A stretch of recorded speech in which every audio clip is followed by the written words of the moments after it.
নিৰ্বাচনৰ পূৰ্বে কংগ্ৰেছে হেৰুৱালে এখন আসন নাকচ হ'ল বৰপেটাৰ কংগ্ৰেছ প্ৰাৰ্থীৰ মনোনয়ন পত্ৰ শুনানিৰ অন্তত বাতিল হ'ল মহানন্দ চৰকাৰৰ মনোনয়ন পত্ৰ বিসংগতিৰে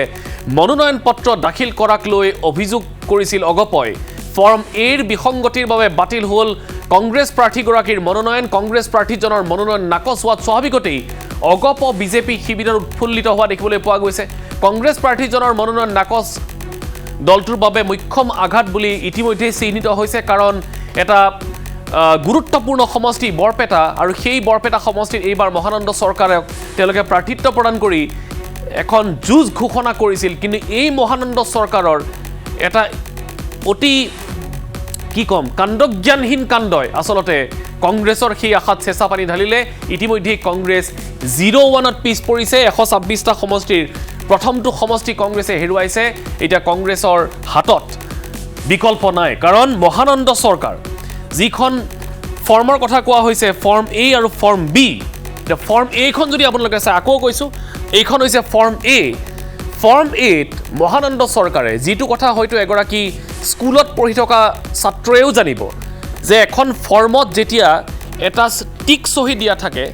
সহি নহয় টিক মাৰ্ক দিয়া থাকে তেতিয়া গম পাব যে তাতে এটা সহিৰ প্ৰয়োজন হয় আৰু তেওঁলোকে উল্লেখ কৰিও দিয়ে য'ত য'ত টিক দিয়া হৈছে তাতেই সহি লাগিব কিন্তু এবাৰ এইখন কাগজ যদি আমি জুম কৰি আপোনালোকক দেখুৱাও তেতিয়া গম পাব যে এই কাগজখনত জানি শুনি কৰা ধৰণৰ এটা ভুল কৰি থৈ দিছে মহানন্দ চৰকাৰ বা তেওঁৰ দলত বা তেওঁৰ সমৰ্থনত যিসকল আছিলে এবাৰ যদি ডাঙৰকৈ দেখুৱাই কাগজখন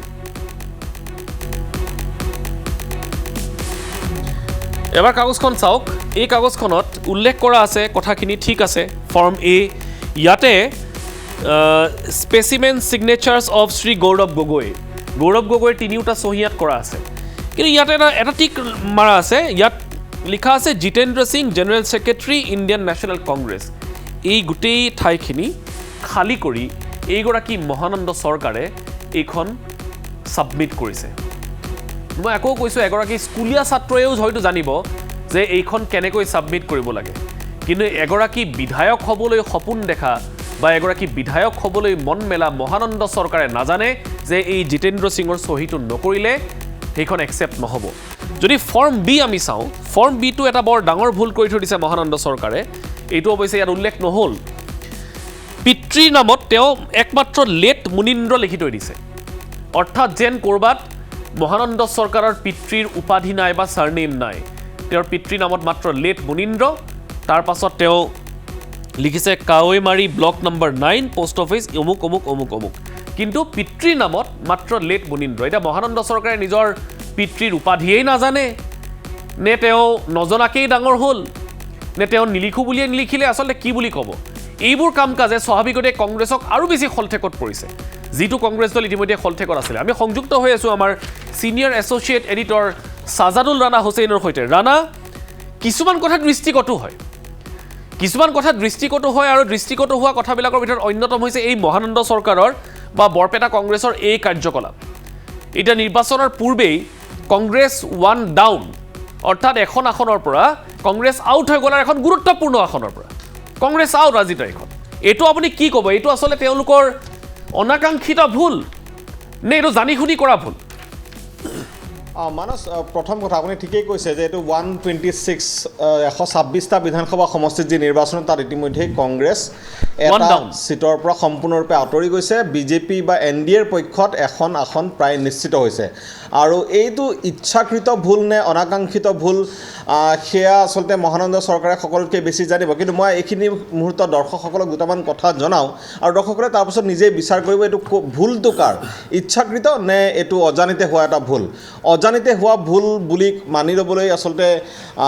মনে নধৰে কাৰণ প্ৰথম কথাটো যদি অজানিতে হোৱা ভুল হয় তেতিয়াহ'লে কংগ্ৰেছ দল বা মহানন্দ চৰকাৰ মুঠেও চিৰিয়াছ নাছিল নেকি বৰপেটা বিধানসভা সমষ্টিৰ যিটো সমষ্টি SCৰ বাবে সংৰক্ষিত কৰা হৈছে সেই সমষ্টিটোত কংগ্ৰেছৰ কোনো নিজা প্ৰাৰ্থী নাছিলেই মানস প্ৰথম কথাটো হ'ল আৰু মহানন্দ চৰকাৰ যিগৰাকী বেংগলী যুৱ ছাত্ৰ ফেডাৰেশ্যনৰ সৈতে জড়িত হৈ আছিল দীৰ্ঘদিন ধৰি আৰু তেওঁ বিজেপি বা বিজেপিৰ আদৰ্শত পৰিচালিত এগৰাকী ব্যক্তি বুলি সকলোৱে জানিছিল কেইটামান মাহ পূৰ্বে 2-3 মাহমান পূৰ্বে মই একজেক্ট তাৰিখটো পাহৰিছোঁ 2-3 মাহমান পূৰ্বে কংগ্ৰেছ দলত তেওঁক যোগদান কৰোৱা হৈছিল আৰু তাৰপিছত তেওঁক দলৰ টিকট প্ৰদান কৰা হৈছে এতিয়া আপুনি চাওক মহানন্দ চৰকাৰক যিটো দলীয় টিকট প্ৰদান কৰা হৈছিল সেই টিকটটোত গৌৰৱ গগৈৰ চহী আছে আপুনি ইতিমধ্যে দেখুৱাইছে আৰু জিতেন্দ্ৰ সিং অৰ্থাৎ প্ৰথমতে চহী কৰে গৌৰৱ গগৈ তাৰপিছত এখন জিতেন্দ্ৰ সিং বা তেওঁলোকৰ যিগৰাকী ৰাজ্যৰ যিগৰাকী প্ৰভাৰী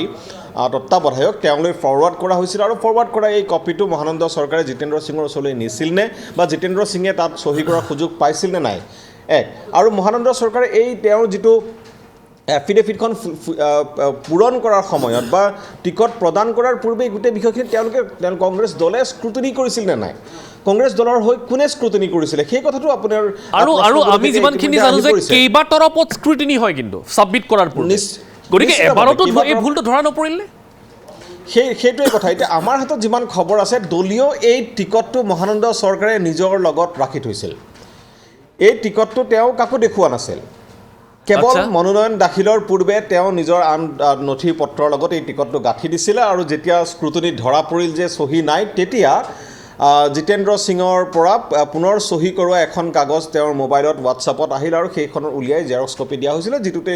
নিশ্চিতভাৱে আপত্তি কৰাৰ থল আছেই এইটো মুঠেও হয়তো গ্ৰহণযোগ্য নহ'ব কাৰণ দুটা বেলেগ বেলেগ ডকুমেণ্ট হৈ গ'ল দুটা বেলেগ বেলেগ নথি হৈ গ'ল আৰু দুটা বেলেগ বেলেগ নথি যেতিয়া দাখিল কৰিব সেইটো নিশ্চিতভাৱে তেওঁৰ প্ৰতিপক্ষসকলে বিৰোধ কৰিবই আৰু সেই বিৰোধিতাৰে ফলাফল হ'ল এই যে মহানন্দ চৰকাৰৰ যি তেওঁৰ মনোনয়ন পত্ৰ আছিলে সেয়া ইতিমধ্যে বাতিল হৈছে দ্বিতীয়টো ভুলৰ কথা আপুনি যিটো কৈছে সেইটো হয়তো ক'ৰবাত ইগনৰেবল হ'ব পাৰে কাৰণ যিহেতু নাম সূচকহে যিহেতু নামৰ ক্ষেত্ৰত হৈছে হয়তো ক'ৰবাত নহয় ক'ৰবাত সেইটো ইগন'ৰ কৰিব পাৰিলেহেঁতেন কিন্তু এইটো যিটো ভুল এই ভুলটো নিৰ্বাচন আয়োগে তেওঁলোকে অৱজ্ঞা নকৰিলে বা এইটোত নাছিল তেওঁ আনুষ্ঠানিকভাৱে কৈছে নেকি এতিয়ালৈকে তেওঁ এঘণ্টাৰ যেতিয়া মনোনয়ন বাতিলৰ এঘণ্টাৰ পূৰ্বে তেওঁ শেষটো বক্তব্য আহিছিল যে তেওঁ আশাবাদী হয়তো তেওঁৰ মনোনয়ন গ্ৰহণ কৰিব বুলি তেওঁ আশাবাদী কিন্তু আমাৰ হাতলৈ যিমান খবৰ আছিলে কালিৰ দিনটোতেই আচলতে তেওঁৰ মনোনয়ন বাতিল হোৱাটো প্ৰায় চূড়ান্ত হৈ গৈছিল এতিয়া মহানন্দ চৰকাৰ মই ইতিমধ্যে উল্লেখ কৰিছোঁ বেংগলী যুৱ ছাত্ৰ ফেডাৰেশ্যনৰ যিগৰাকী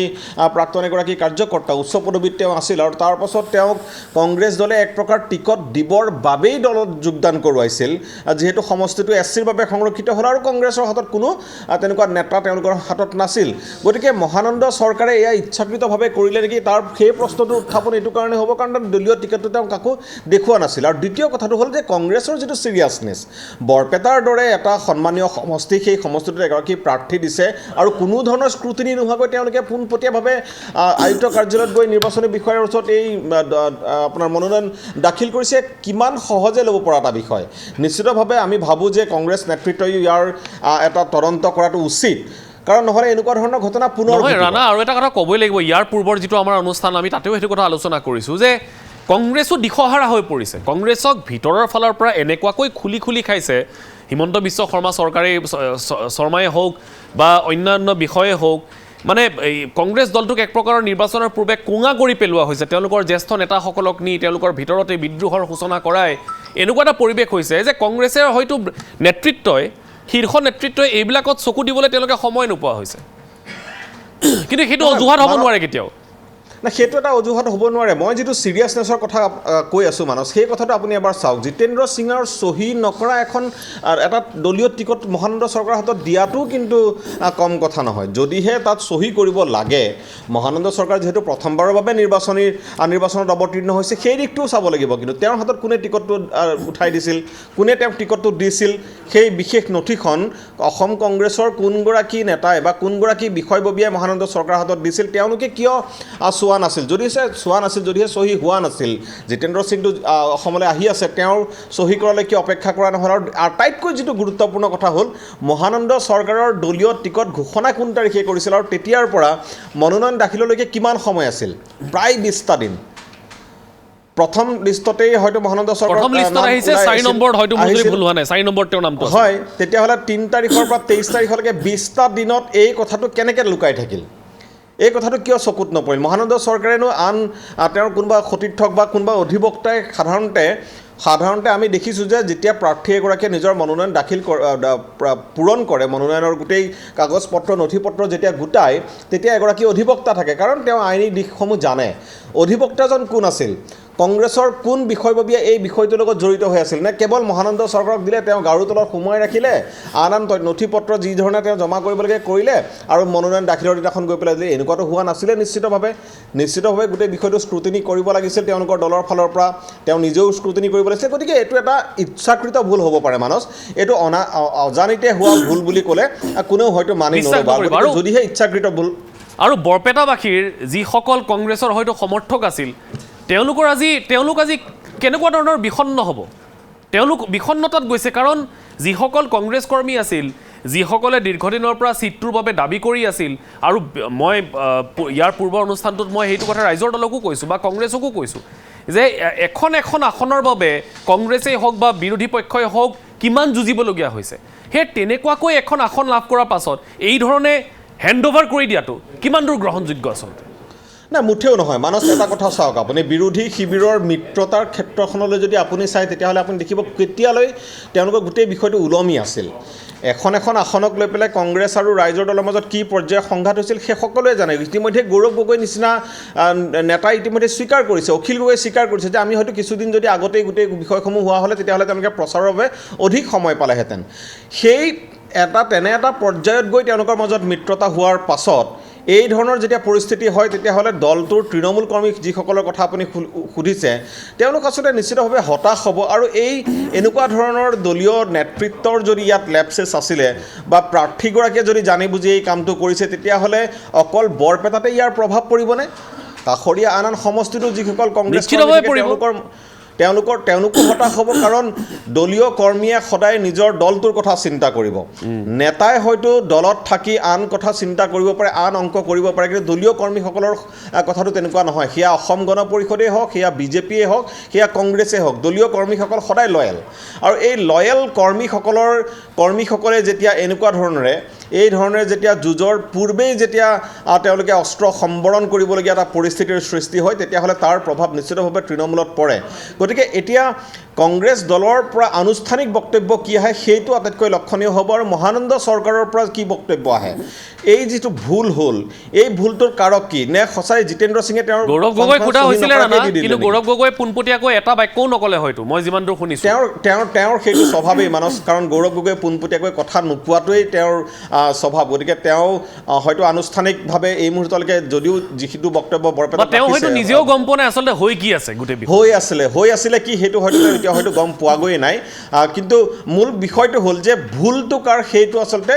কংগ্ৰেছ দলে নিজাববীয়া এটা তদন্ত কৰা উচিত এটা অনুসন্ধান কৰা উচিত আৰু ইয়াৰ বাবে জগৰীয়া কোন সেইটো বিচাৰি উলিওৱাটো উচিত আৰু ব্যৱস্থা লোৱাটো উচিত নহ'লে পৰৱৰ্তী সময়তো এনেকুৱা ঘটনাৰ পুনৰাবৃত্তি হ'ব নিশ্চয় আৰু যদিহে ভুলটো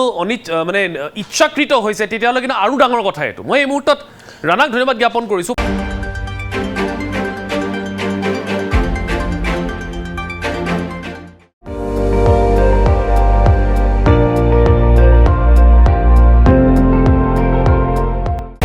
আপুনি চাই আছে ND24